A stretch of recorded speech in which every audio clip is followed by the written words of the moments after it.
everybody, and welcome to Tribe Under 10. As many of you will know, we like to bring in experts talking about health, wealth, work, lifestyle, and relationships. And in under 10 minutes, hear about their advice in each area. But on this episode, you're going to notice an inconsistent wardrobe moment because during the initial taping, I wasn't on my game and it showed. I was introducing one of my favorite people and you couldn't tell. So we're going to do a do-over because when you can fix a mistake, you do. So our guest on this episode is Jane Moran. She is the Chief Information Digital Officer at a healthcare organization called Mass General Brigham. Before that, she was at Unilever as the Chief Information Officer and Chief Technical Advisor. She was Group CIO at Thomson Reuters. A couple of highlights about Jane was that she was the first woman to top Computer Weekly's ranking of the 100 most influential people. And she holds 2 non-executive boards for JP Morgan. But there are 3 important facts I want to share about Jane. First, she's passionate about technology. Second, she is a mother, a sister, a daughter, a friend, a technologist, an executive, and a board member, but she has for over almost 30 years done what she loves in technology. I hope you enjoy meeting Jane Moran. Now, one of the pillars Julia was saying that we like to talk about on this age is about work. But why I'm very excited to have you on the show is because it's about more than just talking about work for you. For as long as I've known you, you've been an advocate for women, learning, and value-driven leadership. What things would you like to say to women over 50? Thanks, Antoinette. I think I'd like to say to women over 50, prioritize yourself. Literally, put yourself first. I think, you hear so much about putting your air mask on first. So many women have prioritized everyone else's needs to the exclusion of their own. And for many of us, we want to live a happy life, but we also want to continue to serve others. And I believe that you can serve others while also serving yourself and just be happier. So, for me, how do you prioritize yourself? And I think it does have to do with happiness. Are you happy? What aspects of your life would you change to make you happier? And then prioritize those things that are big or small that would bring you joy. And for me, I found myself in a place sort of 4 years ago, like many people during COVID, where I wasn't happy. And to really find that happiness, I started with something very small. I started taking walks by myself and getting out in nature. And, sort of one thing led to another. And, 4 years later, I'm in a new job. My kids are doing great. And I continue to carve out me time activities and prioritize myself. And I'm feeling actually really good about it. What are some things that you would advise women about in their 50s as they navigate their careers that are either thriving or in need of reinventing, rejuvenating, rejigging, or reestablishing? So I think there's a couple things I would say. Now is your time. When you get to this age, you know yourself and you know your passions. And you really need to lean into that. And I think it's okay to take risks. I think we know how to handle failure at this stage in our lives. So now is your time. And I think it could be starting a new business, moving to a portfolio career, or even, deciding to pedal back a little bit and spend more time with your family, your friends, traveling, whatever it is, do what's meaningful to you. The second thing I'd say is it's okay to have boundaries. Oh my gosh, for everybody out there that feels like they have to write every single thank you note or, holiday cards in December, I think sometimes it's more important to say no than it is to say yes. And, and a lot of folks at work, I say, you don't need to go to every meeting. You don't need to answer every email.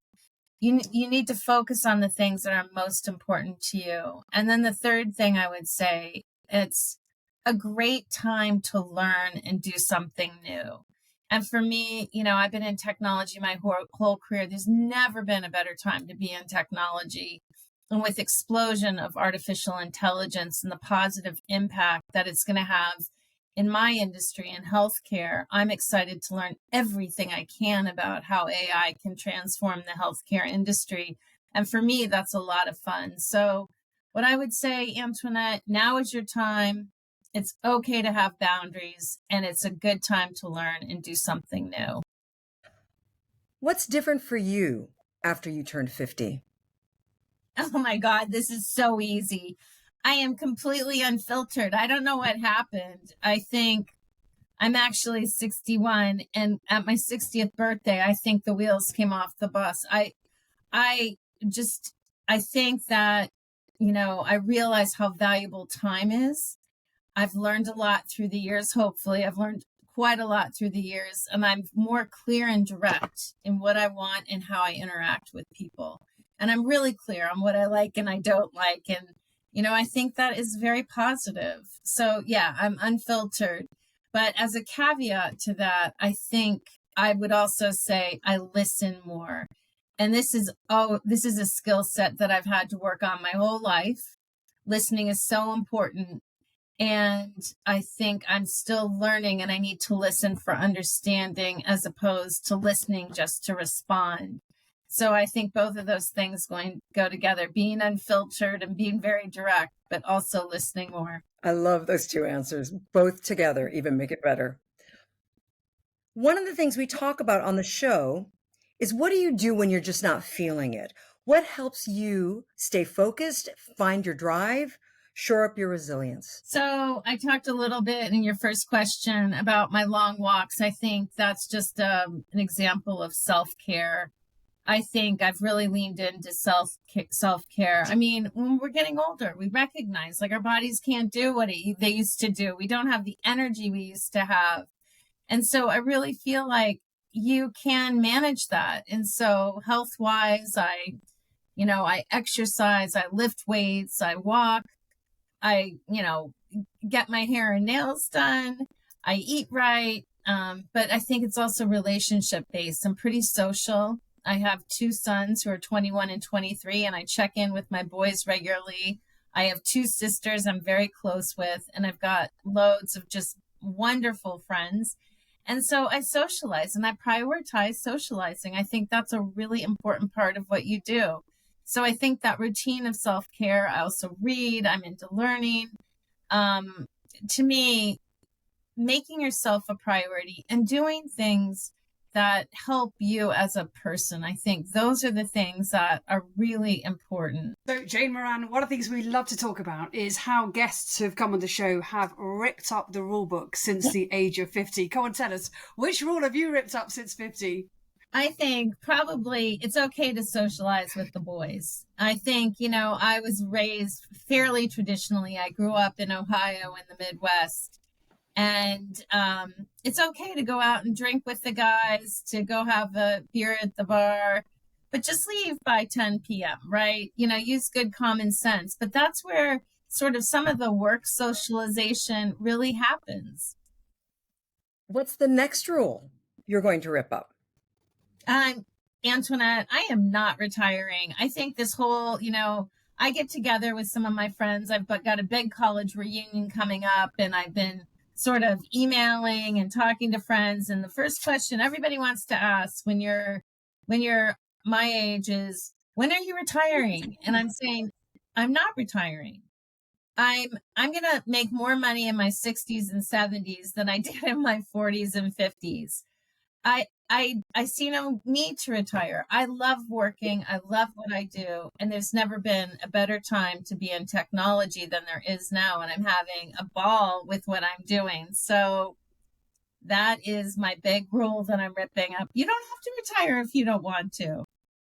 I mean, what a phenomenal conversation. In a really short period of time, we've heard about your career. We've had some amazing advice for our audience, but we've also thought about some of the things that haven't gone so well and then how you've recalibrated, come back and bossed it. But what comes through loudly and clearly for me is your passion, your inspiration, your energy. Jane Moran, thank you for being with us today. Thank you, Julia. And thank you, Antoinette. It's such a pleasure. And I love what you're doing. I think it'll be so impactful to so many people just to hear these stories. So thank you, guys. Thank you.